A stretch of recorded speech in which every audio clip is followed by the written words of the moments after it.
starting today with my favorite musical accompaniment in the game, which is when you play your needle-in for Grindel and his snitchbug friends.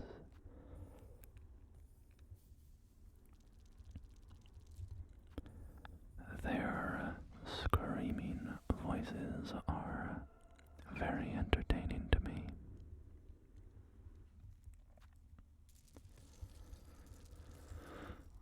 But today we are going to be working on a very specific task.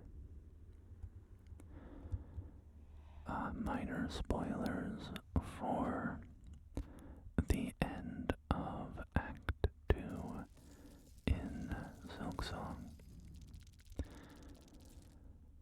We are going to be collecting the 3 pieces of the Threefold melody, which will allow us to ascend the elevator to the top of the Citadel and confront whatever divinity lies there.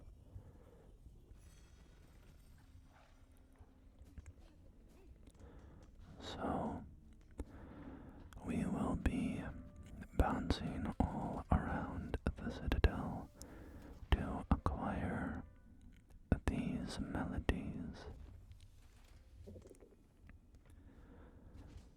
And I'm just popping up to Terminus here because it's been a while, and I've been just kind of curious if anything would appear here eventually.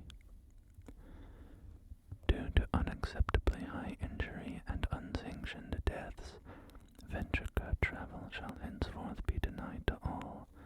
For Pharloom eternal, a bug who serves must never die.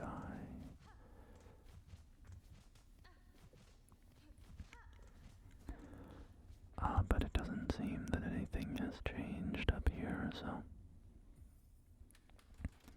we will get back to our search for the melody.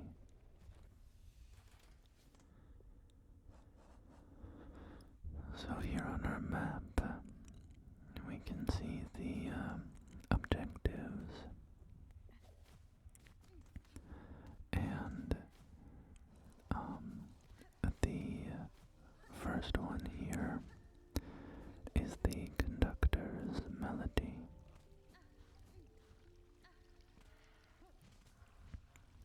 We have a little room here that has a bit of a secret thing you can do in there, and Boshonga, it seems you to draw closer to your trail's end. Hornet-wielding needle, shall we fight together? So this is cool. I didn't know this could happen. Shakra is going to join me in this arena fight.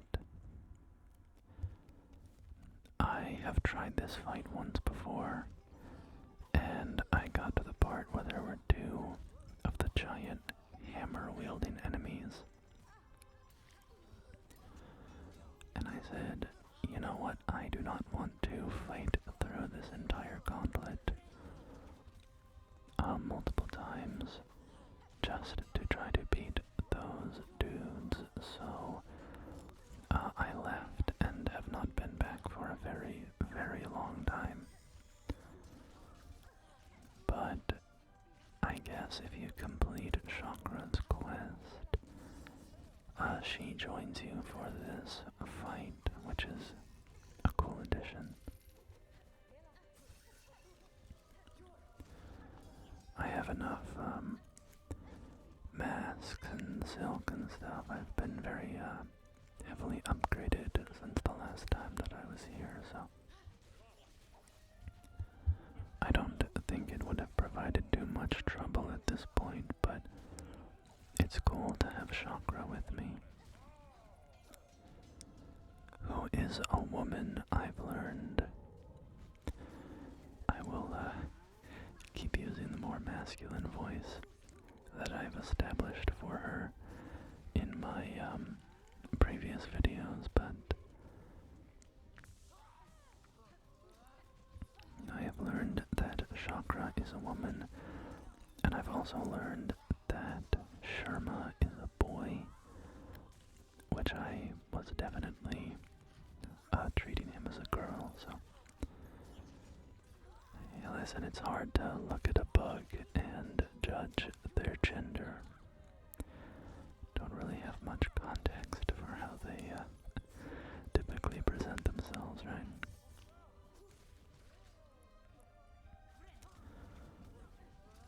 So, I have progressed very far in Silksong at this point. I have actually beaten the game, or at least gotten, well, I don't know. I will talk a little bit about the ending of the game. I will not spoil any story stuff directly, but I will talk about my feelings about it at this point. So, I don't think you need to be worried about spoilers, but if you don't want to hear anything at all about the ending of the game, you can tune out now.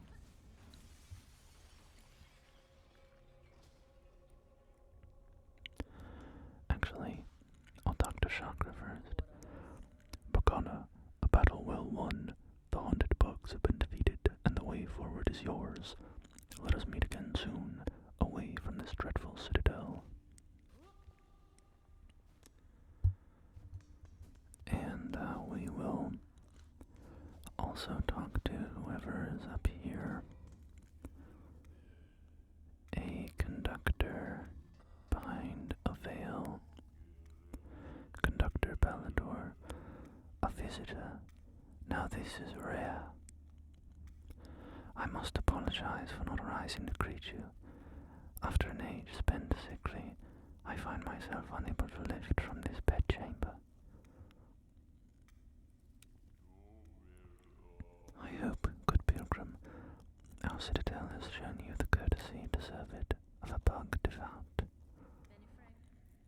I've borne its hospitality well enough, aged one. Ah, my sympathies, pilgrim.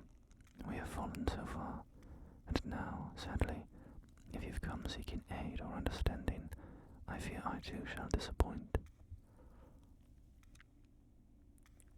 Whatever you would ask, I have only my melody left to offer. It is a simple thing, the smallest of gifts, but perhaps more special now, for it has been rarely heard in these quieted times.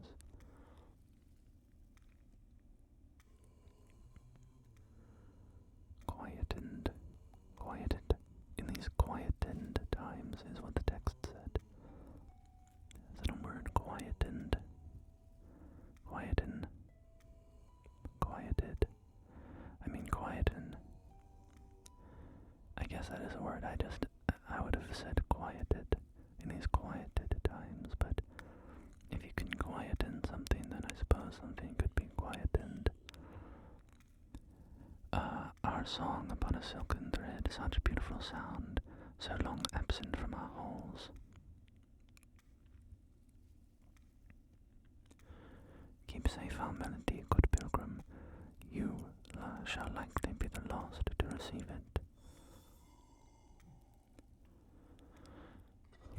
Alright, well, we have received the mantle of Conductor weighs heavy.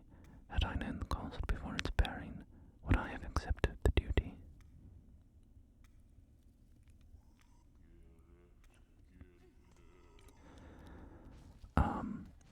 What's kind of fun is we've seen somebody with that Conductor helmet on in the Unraveled boss fight in White Ward. also there's a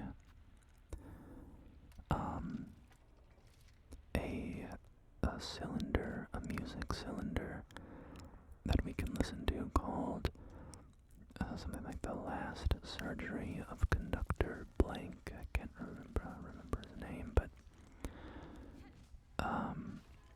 the implication there would be that,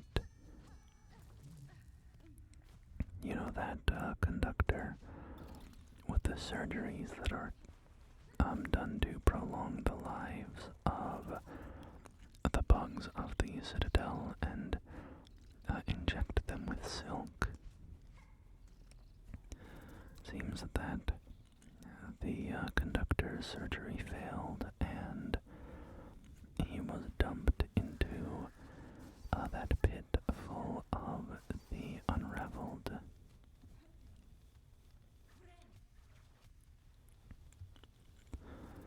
So I'll talk a little bit about the end of the game, which is not really the end of the game. But it is credits roll, and you get an ending, but it is like not cathartic at all. It's incredibly unsatisfying, and I mean just a very lame ending, honestly.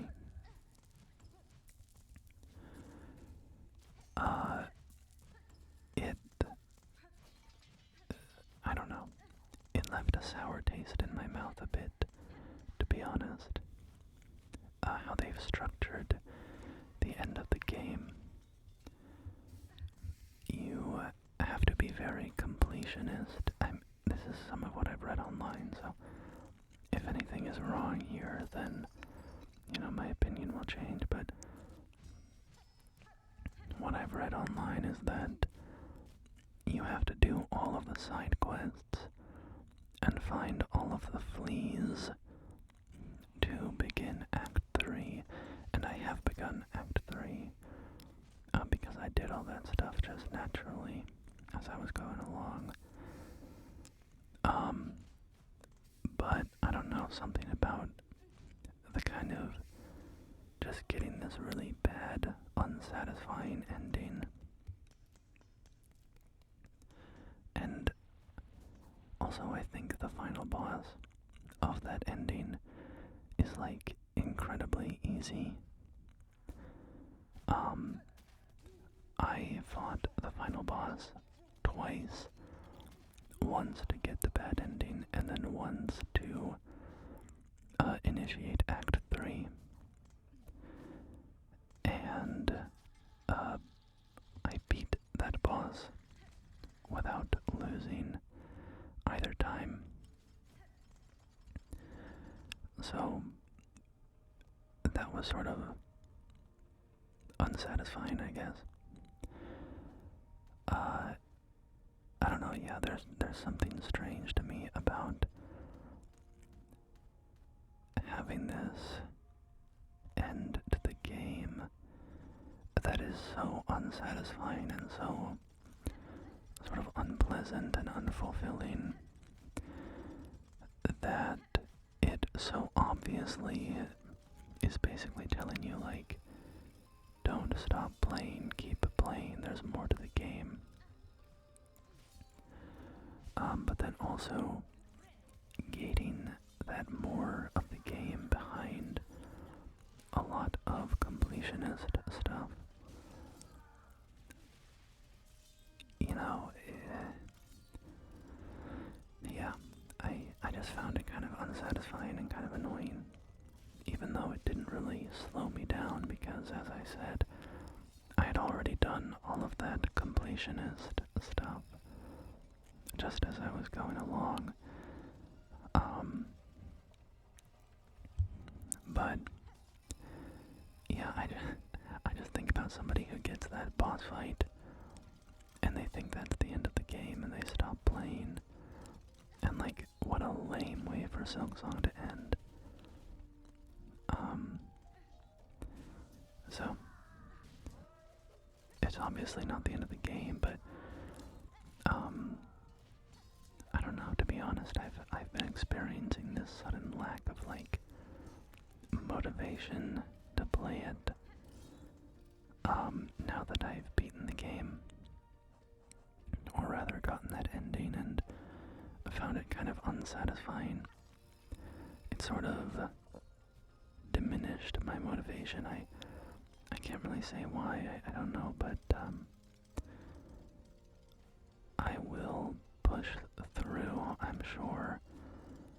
I've heard that Act 3 is really cool, so I don't want to not experience that stuff. But yeah, I guess I'll just say I found the structure of this a little unfortunate. I don't know. You think about the first Hollow Knight. You could play through the game, and there were secret endings and, you know, additional endings and the more like true ending stuff, right? But the base ending was not bad. It still sort of felt like you accomplished your goal. And I don't know.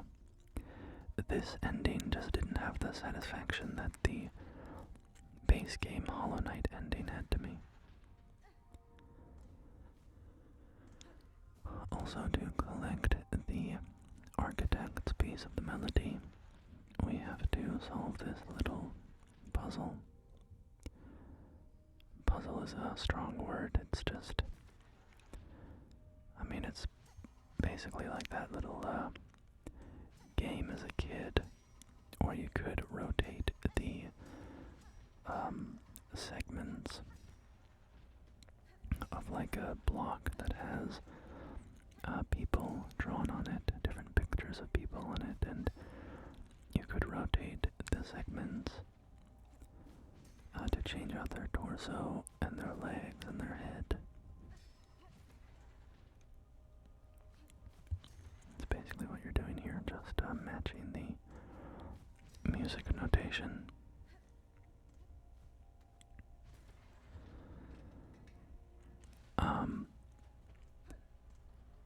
But yeah, the whole Act 3 thing has not started off in a very compelling way for me.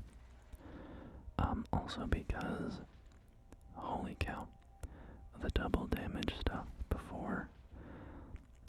If you think this game does a lot of double damage before Act 3, just you wait till you get to Act 3. It's insane. But anyway, I don't mean to be negative. I have, certainly enjoyed my time in Silksong. But I'm just a little unsatisfied at the moment. I'm sure that once I push through and get into the meat of Act 3 and start to encounter all the good stuff there, I'm sure I will be back in a very positive place with the game.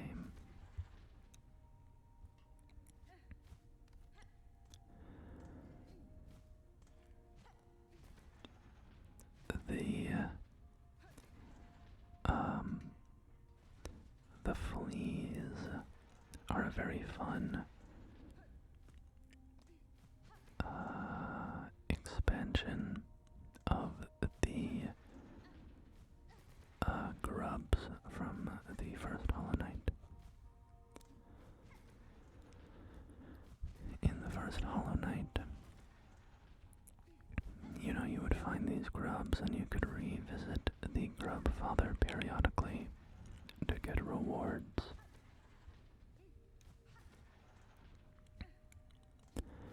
And the fleas give you far fewer rewards,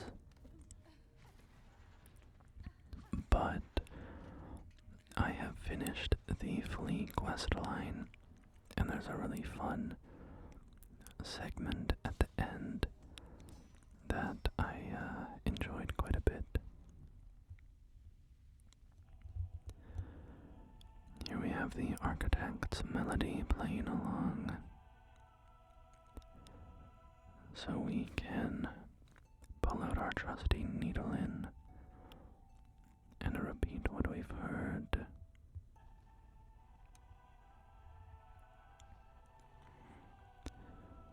And all these statues lighting up in the distance.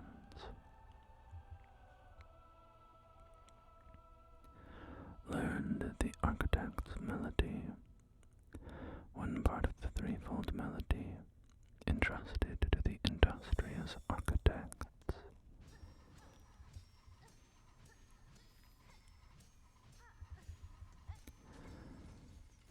Like that you can knock those little lights off the side there.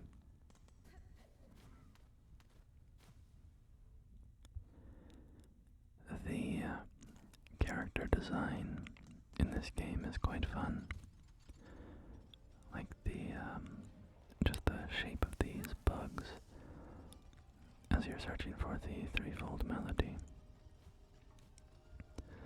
The Conductor, these sort of wide cylinders, and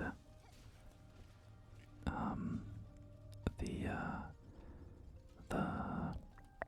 what are they called? The lore masters, the scholars, the archivists. What are they called? We're gonna go over there now to find them. But I like their big conical hats.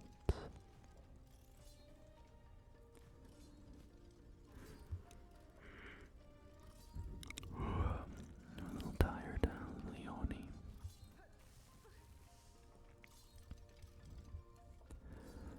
I always like the platforming sections in these games. The cogwork core there. It was a pretty simple one, but kind of satisfying.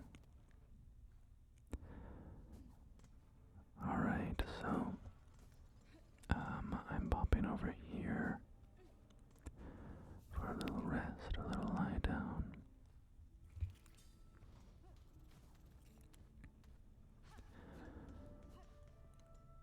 What was up here? I think I'm trying to find the second sentinel, right? Is that what it's called? I have another piece of the cogwork heart, and I'm going to see if I can insert it yet, but I don't believe so. I think I need one more part. Oh my, that was some bad jumping there.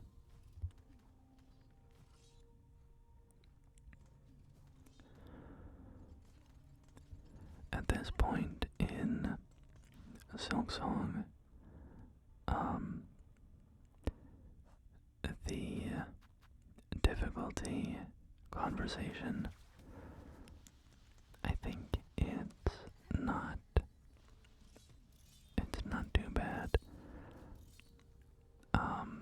If you're used to these kinds of games, I guess.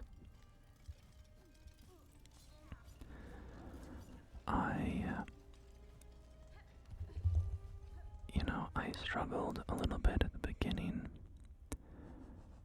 adjusting to the game and, remembering to play patiently and not foolishly. But once I got my sea legs under me, the game hasn't been too terrible.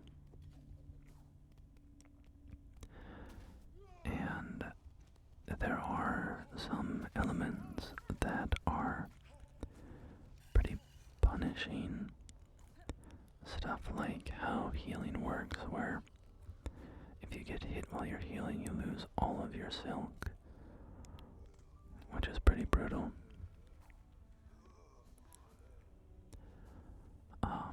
And of course, the amount of double damage that you receive in this game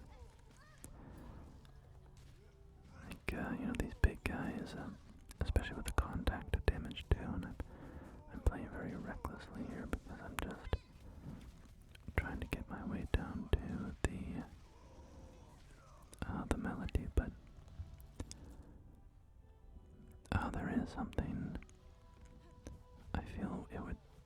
I've talked about this before, but I feel like contact damage from bumping into an enemy's body should not generally deal as much damage as if they hit you with their weapon. You know, there's like, if you know, if you're fighting a big lava enemy or something, that makes sense. But, oh, we have, Vault Keeper Gardenia's here.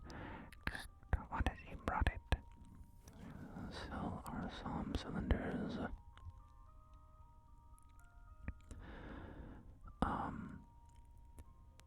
You know, you charge up, like, this giant attack the enemy does, and they swing their huge warhammer at you and crush you, and you take 2 damage. But then you run a little too fast and bump your face into their back, and you take the same amount of damage as their massive charged up swing. And that feels a little off to me.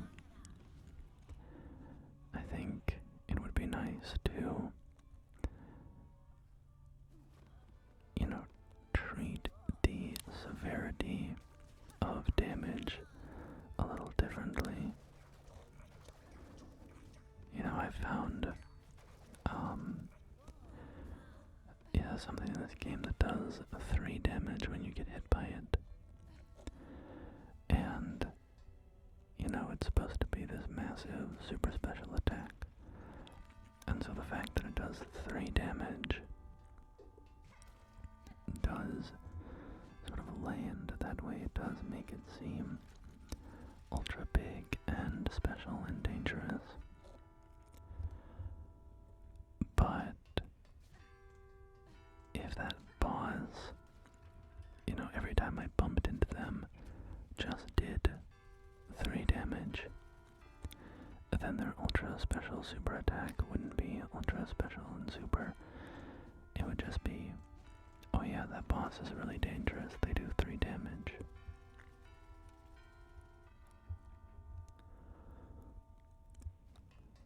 So, I won't linger on that point, but that has been something that I've thought about as I'm fighting, especially in Act 3, where there's a lot of enemies that are dealing 2 damage all the time. I've been feeling more and more that it would be cool to introduce, I don't know, the tactical interest of these enemies not always dealing the same amount of damage, right? If you see them charging up their 2 damage attack or whatever, you know it's much more valuable or much more important to avoid that.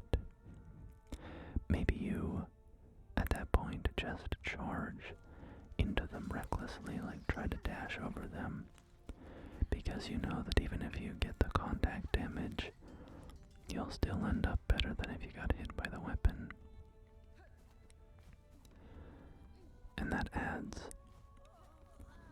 an element of tactical play that I think is kind of cool.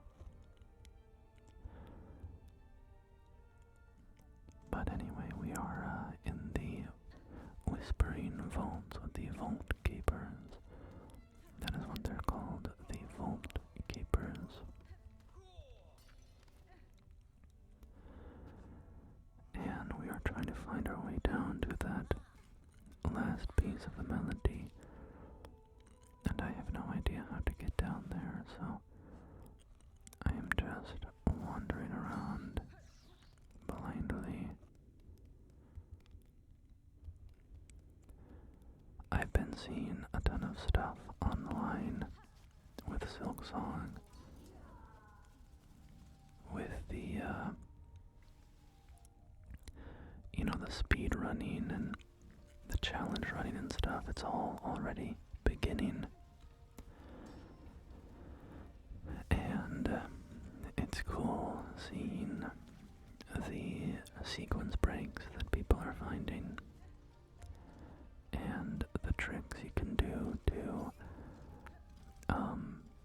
circumvent what would normally be ability checks.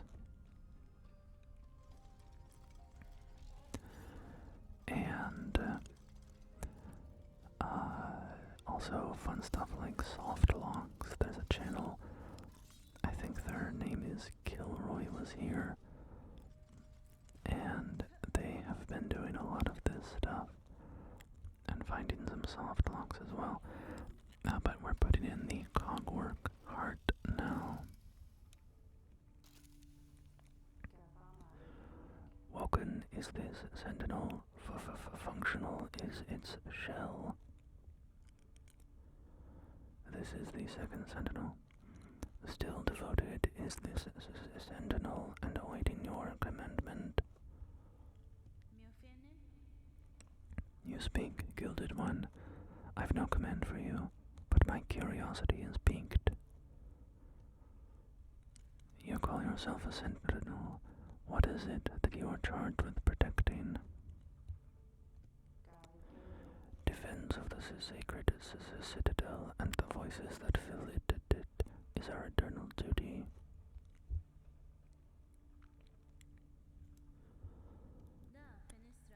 I had assumed as much, yet look around you, Gilded One. During your slumber, the Citadel has fallen, and its voices lay silent. This place is dead, or very nearly.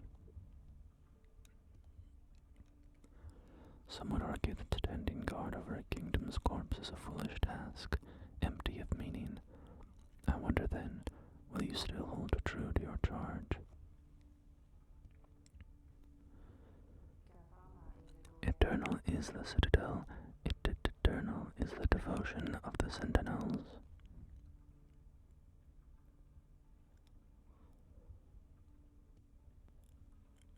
While its shell is functional, this sentinel will hold true to its duty.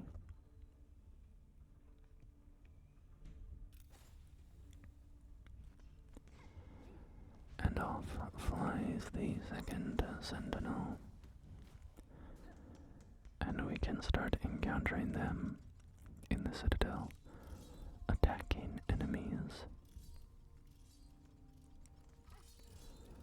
Which I'm not entirely sure why they do that.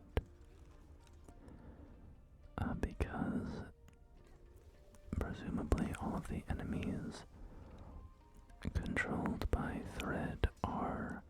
Alright, my roommate got home, so I might lose some of that recording as I determine what noises were interfering when I'm editing, but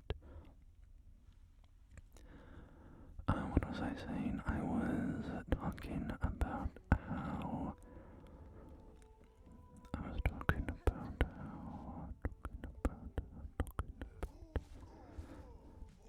was talking about how I thought it was interesting that the second sentinel was attacking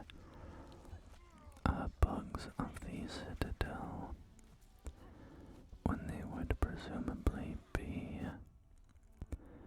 on the same side. If the sentinel is attacking bugs of the Citadel, that seems like the opposite of its charge, right?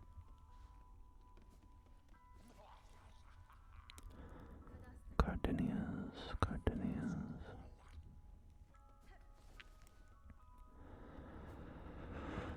So, I'm just trying to find my way down to the Vault Keeper melody here.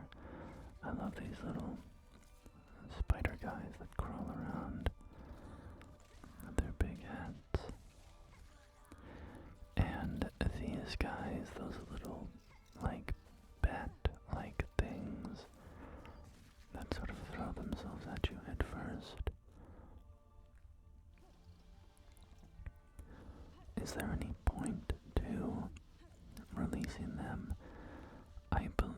remember correctly, they're not in the room initially, this area. Initially, you have to go into a little side room, and then you, I think, turn off a light or turn on a light or something, and then you see them all fly out of the room, and then they start to appear in this area.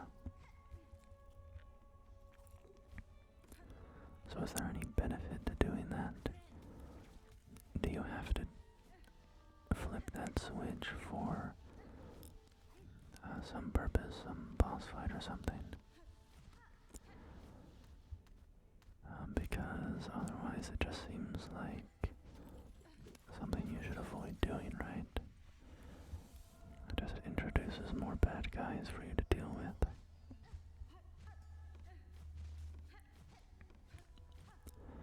I mean, you know, if you want to fill out your hunter's journal for new, that's one of my favorite little bits of comedy in this game, is a hornet slapping people.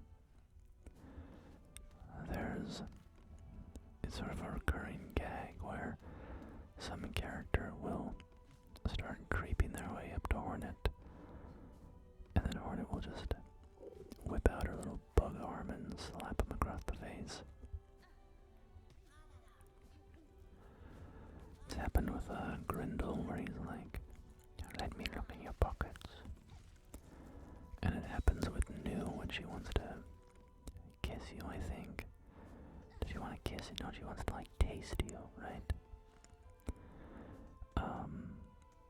It's happened, I think it happens with that creepy flea, too.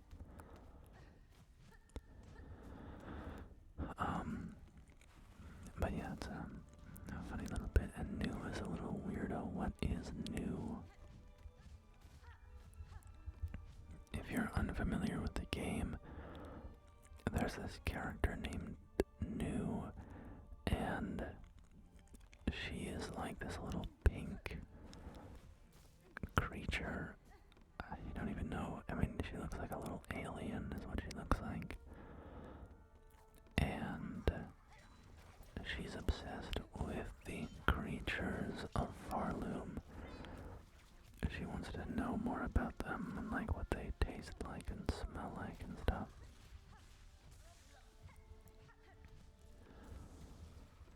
And I don't even know what creature she's supposed to represent. Not like she's sort of slug-like in that she has these little eye stalks. But yeah, I have no idea. She's sort of unlike anything else in the game.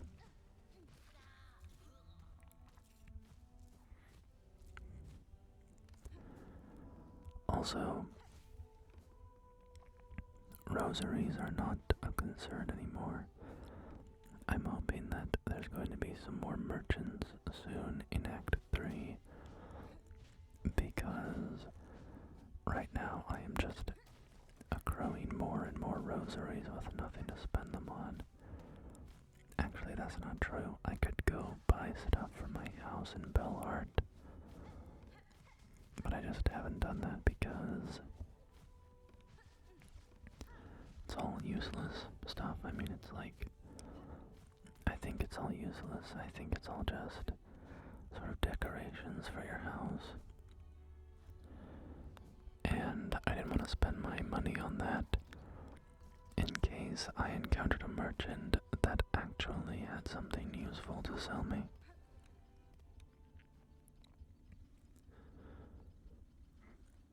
O great land whose flame doth falter, squire conductors all doth fail. Observe, take heart, that spark still burning, yon butterfly of crimson grace. All bells shall peal and voices raise, when brave Trobbio steps at last upon the stage.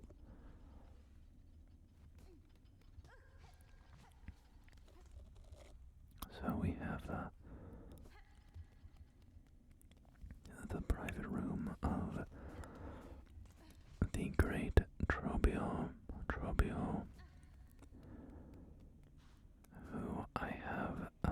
far in this playthrough not encountered. Oh, drab and trembling squib, you who timidly step upon the great stage, fate has seen you chosen.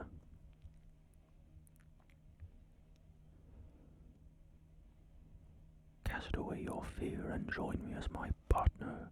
Pharloom's flame may flicker, but together we shall spark it ablaze. Let us enliven this citadel lost to silence. Let us rouse the soul of this once great land.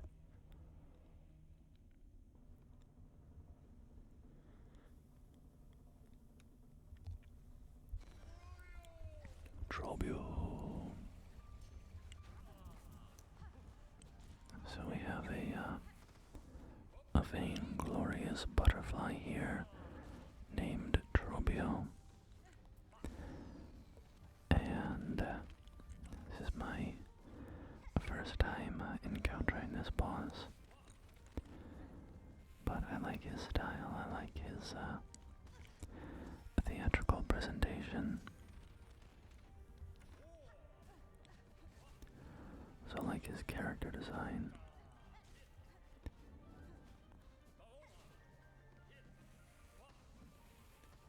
Just admiring it. I like how his, I don't know, I mean, his like big pink cape, shawl sort of thing. I like the sort of silhouette that it adds to his body. Things are not looking good for me here. Oh, but I knocked him unconscious. I got some free hits. Very valuable.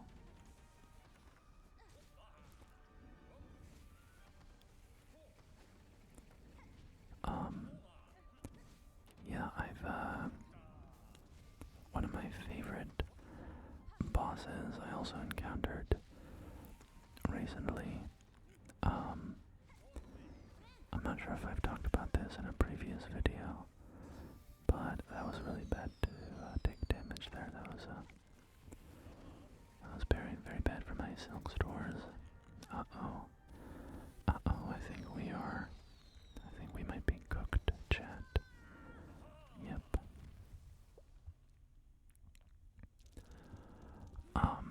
But I talked about how my favorite boss in the game so far was the cogwork dancers. Did I talk about that already? I think I did. But I'll just reiterate, they are, at this point, maybe my favorite boss. But now they're kind of tied for favorite with the first sinner. They're two very different fights. The cogwork dancers are, they're very easy, they're very meticulous, and telegraphed. You know exactly what the boss is going to do before it does it. You know, they literally put it on screen.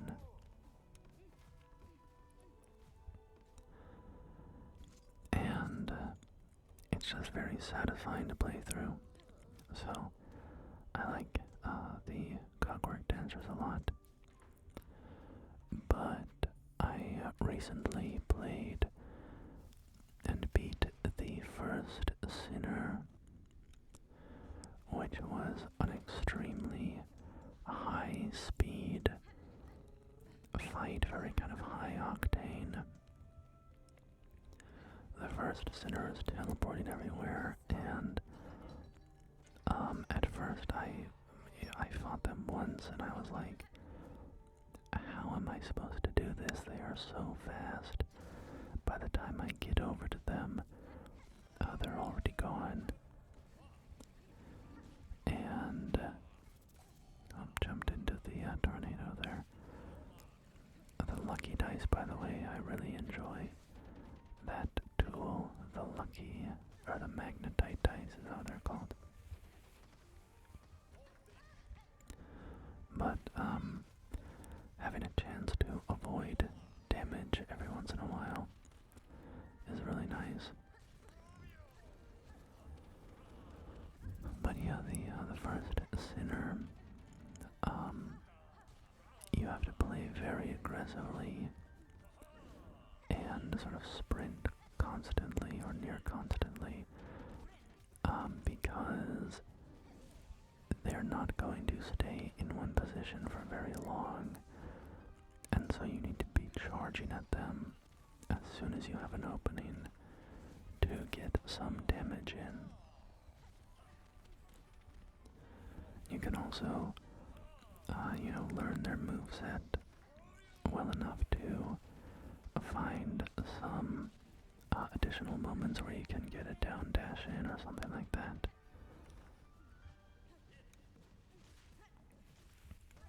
And what I found with the last sinner was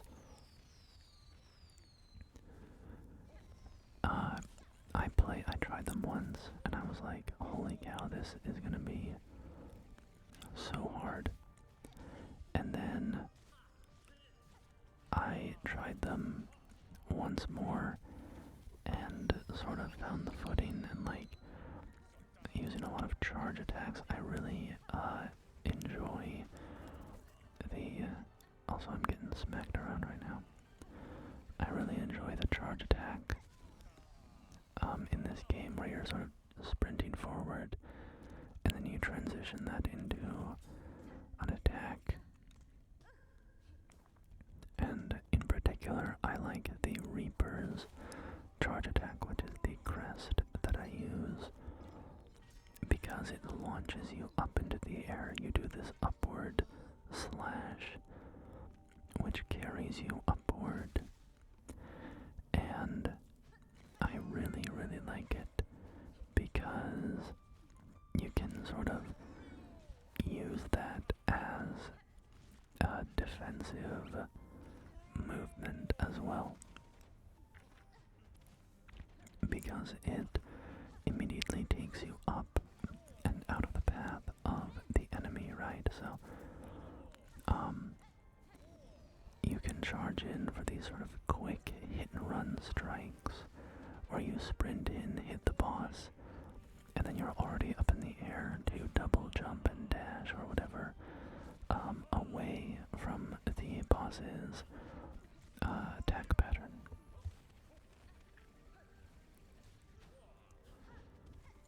So, yeah, I ended up beating the last sinner in like, I think 3 attempts total, and that last attempt was just like, it was one of those moments that I live for in these games, where you just completely enter the flow state of the combat, and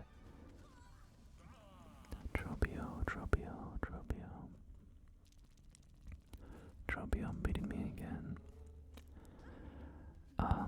Yeah, you enter the flow state of the combat and just feel like you're just like one with the controller, you know?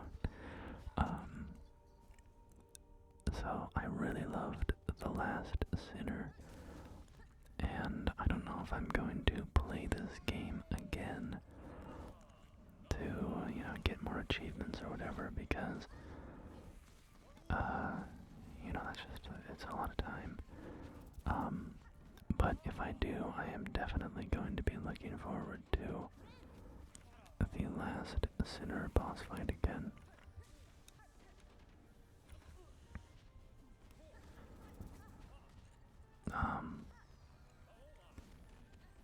I think I talked before about how I did all of the Hollow Knight achievements, which have stuff like, completing Steel Soul mode in under a certain amount of time, and attaining 100% game completion in a certain amount of time, and all that, and that was, that was a lot of fun doing those challenges for Silksong. Pardon me, for the original Hollow Knight. But I don't know, Silksong is just a bigger game, and I have less time these days. And I sort of feel like for Silksong, I might just finish Act 3 and say, that was a lot of fun, but I am done with Silksong. So,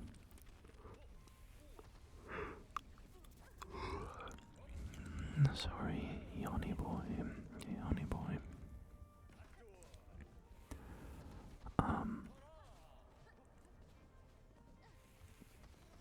Sorry, I'm so tired right now. My brain is not working right. Honestly, it's been taking effort in recording this video just to try to think of things to say because I'm very sleepy. But anyway, yeah, I'm really enjoying Silksong, but it might not be the kind of love where I go crazy with the 100%ing of it. Also, I tried fighting Shakra. There's a little friendly duel you can do with Shakra. And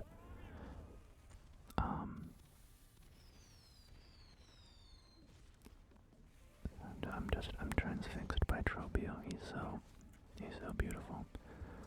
What a consummate performer. And Shakra was kind of like the last sinner where it was just hard to pin her down, she was bouncing all over the place. But I was kind of bummed out because I didn't realize that when you start Act 3, you lose the opportunity to do that fight. So I didn't get to finish the Shakra fight, which was too bad.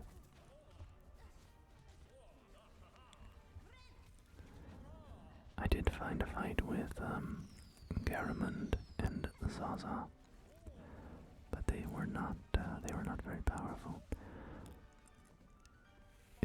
Garamond is running around like fighting all of these infected bugs everywhere, and seemingly a great warrior, and then you fight him in a duel, and I was like, you're not much better than Zote, bro.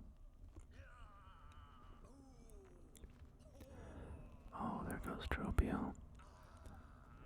A beautiful, tragic defeat, complete with fireworks and flames.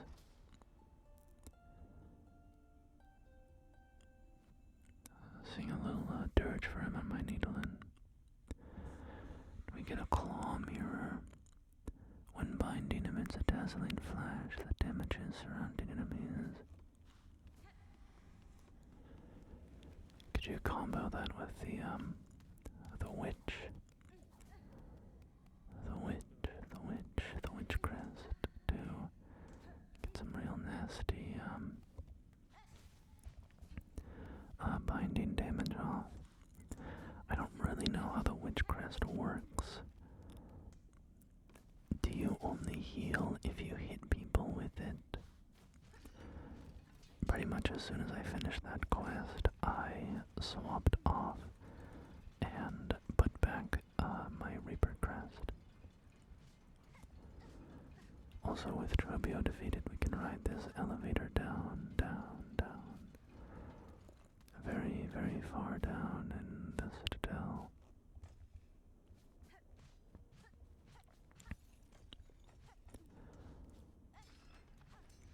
Send it back up and to open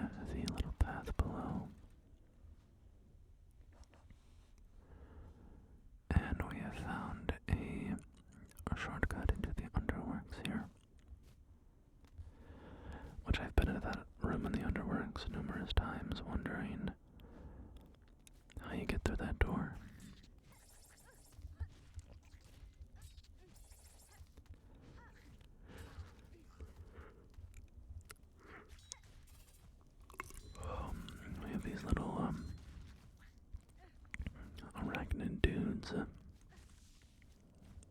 go crazy with their claws.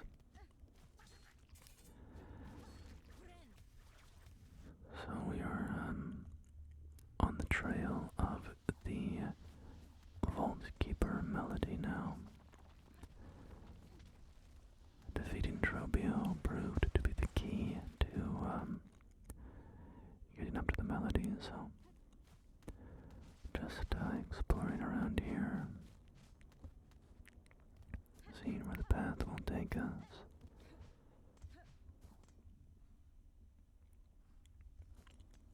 By the way, one of my recent videos I talked about my friend's wedding. That is why I am so tired. It was a lot of fun.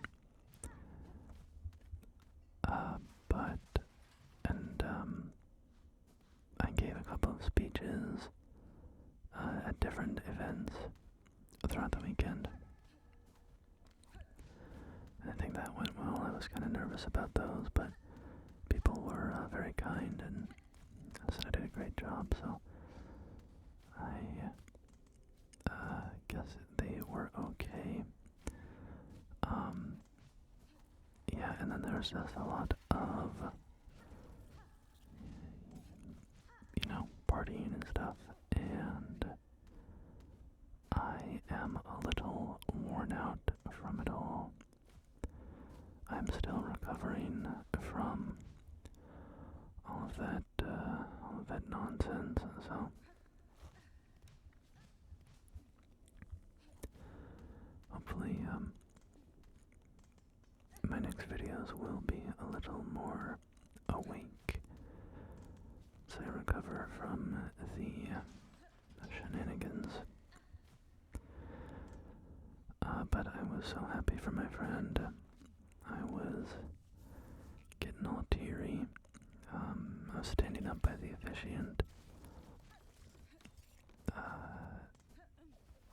And because I was in the wedding party, so I was up front during the ceremony, and we got a sacred cylinder. To learn the melody upon the cylinder will require a working listening device. This one here has long ceased to function. And there's a giant dead worm here that last keeper still seen in the vaults above. Their chambers hold just such a machine. I need only return.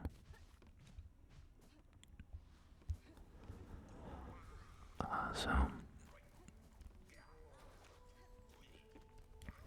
as my friend was walking down the aisle, sort of, appearing and popping in and out between the people, and the music was playing, I was losing it a little bit.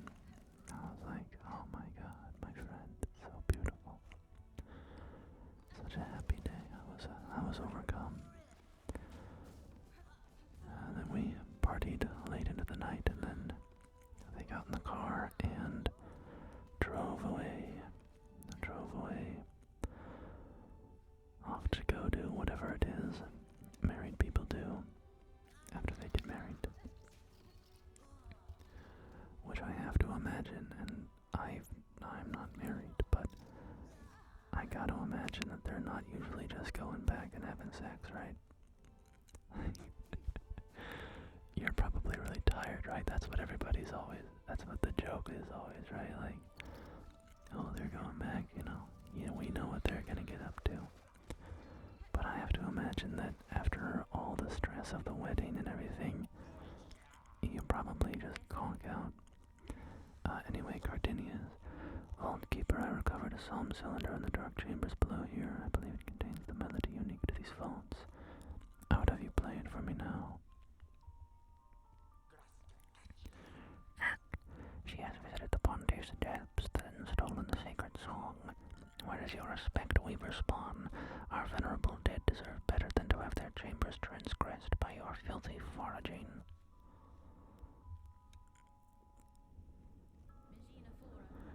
In this moment, Vault Keeper, I've slim patience for your impudence. Either prepare the cylinder and stay silent, or ready yourself to learn regret.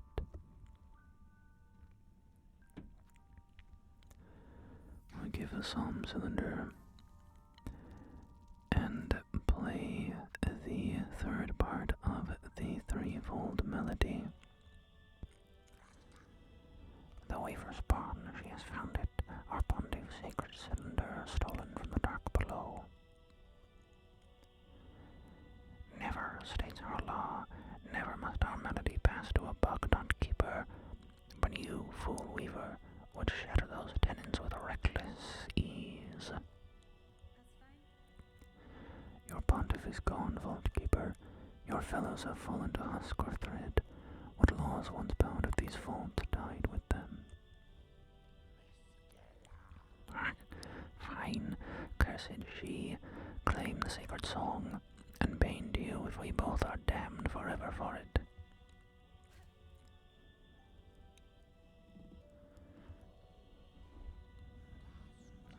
Alright. It's kind of strange now that I think about it. Cordinius says that nobody other than a vault keeper can learn the melody. And yet when we go to the divine music of the soul of Pharloom eternal laid bare, that our cursed age could still receive such blessing. So, weaver spawn, our melody is yours now, held in mind to carry beyond our walls. Was the learning worth its thieving? It was, vault keeper, and know to me your service continues. Keep the cylinder safe, along with any others I may bring.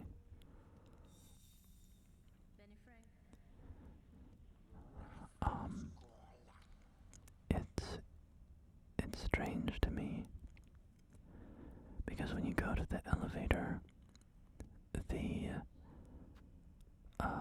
the speaker tells you, like, hey pilgrim, you've come this far. Now if you want to meet us, if you want to, go up and meet divinity, you need to go collect the pieces of the Threefold melody and sing it for us. And yet, Cardinius says that nobody besides a vault keeper can learn the melody of the vault keepers. So I don't know if that's a contradiction. You wonder. The Citadel is such a... It's a place of lies, right? It's built on lies and deceit and faith in a false god, right? Or, faith in something that is malignant. And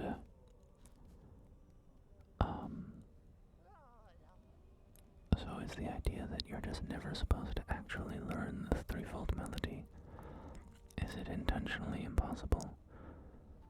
Or is it that you're supposed to become a vault keeper so that you can learn the melody? It's like part of the trial. You've made it to the Citadel, and now you need to become a vault keeper to gain their piece of the melody. I don't know. Also, the sentinel is here. You can see it just attacked those enemies, and those are like guards or servants of the Citadel, so I do find that a little confusing why they would be fighting the sentinel.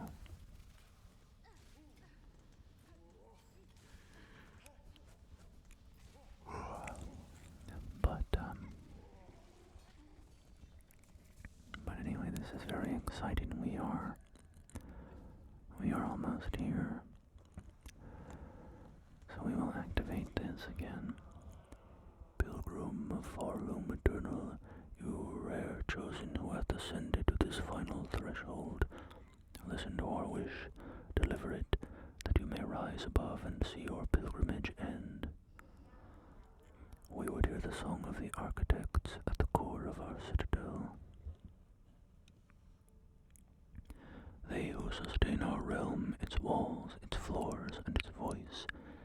as others fall silent.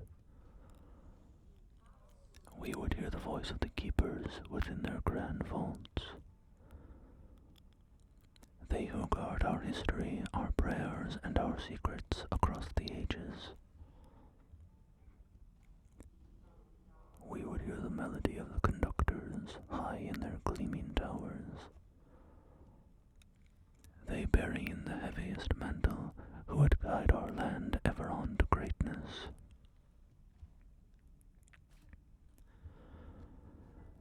And now we play the threefold melody.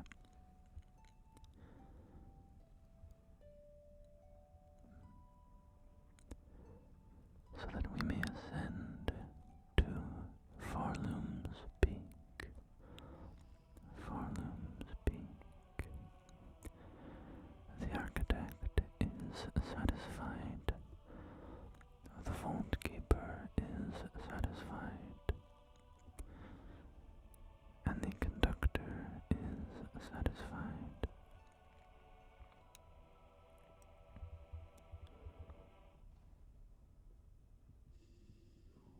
Pilgrim, who wrote a song within your shell, rise above, offer your most devout self unto our sacred heart.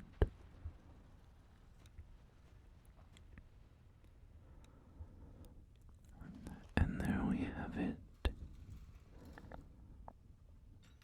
The statues descend underground. The elevator door opens for us, and we can rise above to confront whatever awaits us in the cradle of Pharloom.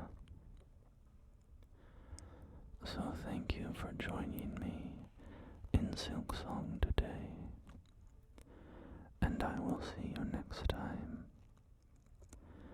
Until then, my friends, please take care of yourselves, and I will do the same.